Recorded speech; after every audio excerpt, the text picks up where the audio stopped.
I'll be presenting the second negative tonight. And first, I would like to start off that my opponents would like us to blindly believe that the soda tax will decrease child obesity in particular. That seems to be their goal of the tax.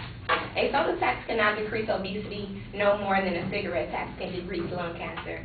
Why? Because like lung cancer, obesity has several other causing agents that has no connection to soft drinks at all.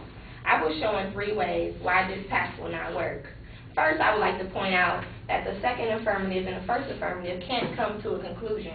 Is it 46 billion gallons a year that we drink, or is it 50 billion gallons a year that we drink?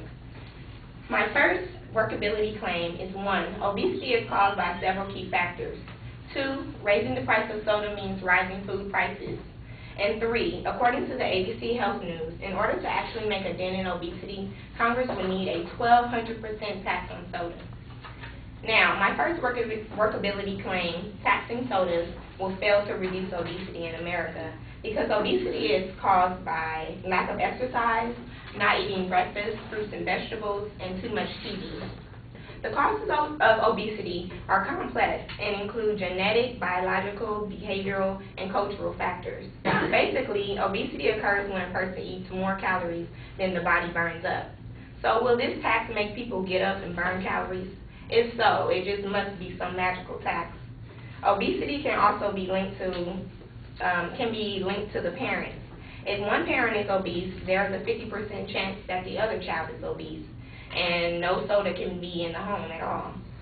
In addition, contributing factors include stressful life events or changes such as separations, divorces, moves, deaths, abuse, family and peer problems, low self-esteem, depression, and other emotional problems. Problems.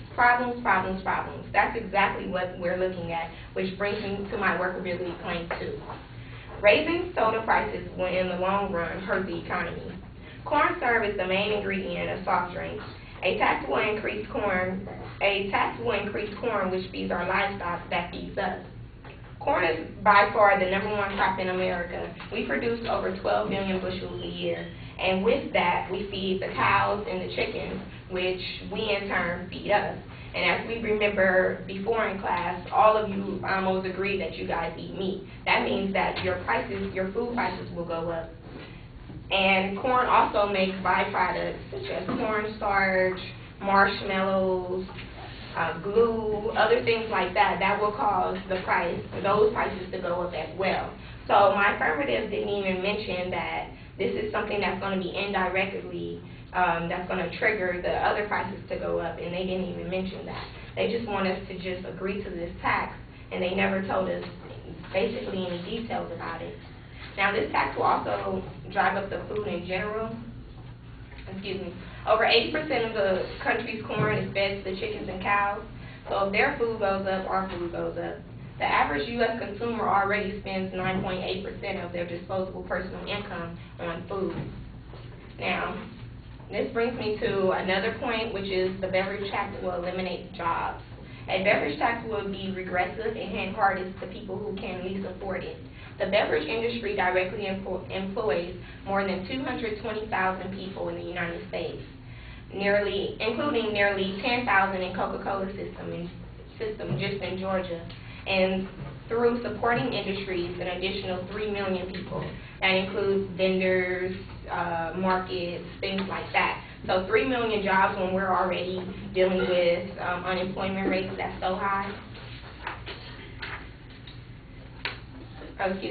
Now, cost brings me to my last workability point 3. An allowable tax will be too small to affect the consumer choices to a point of relieving them of obesity. So first of all, the affirmative never mentioned how much the tax would be. So if the tax was just 4% and its so-called raise is $24 million, why is it that when we implemented past taxes such as one on tobacco, according to the USDA, we ended up using that money on other things, thousands of other things that didn't have nothing to do with the health care bill. 33 states currently have soda tax, but according to my opposers, we're still overweight. So does this tax work or doesn't it? To actually make a dent in obesity, as my partner said, as I said before, that we would have to implement a 1,200% tax on soda. That means a 75-cent can, that would be taxed $9. Now, who in here can afford $9.75 soda? And who would even agree to allow that tax? Or do we just sign over the tax and then later they implement the $9?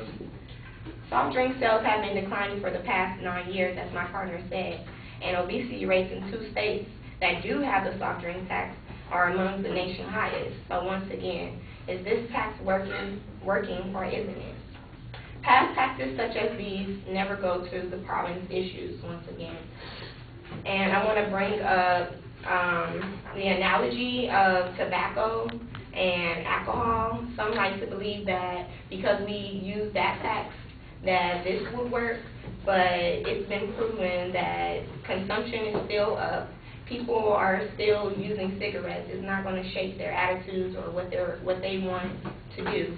And in the past, they've never used the money towards the health care bill. So I just want you guys to think about that. And I'm sorry. The disadvantages that's here is that this tax will directly affect the low-income households. Food prices will rise to the corner byproduct, and it all feeds America. This tax allows government to try and shape us with a tax whenever they feel like it. Don't call it an influence, just call it a tax. So whenever they feel like telling us what to do, they'll just tax it. And the government settlement, we don't know how much the tax will be. The affirmative never realistically explained how this tax will work. Do we just pay more for the soda and then we're thin and healthcare is fixed? People will assume diet drinks are better and will consume more of those, which contains aspartame, an artificial sweetener that causes neurologic problems such as epileptic seizures, headaches, migraines, dizziness, unsteadiness, both confusion, memory loss, drowsiness, and sleepiness, just to name a few.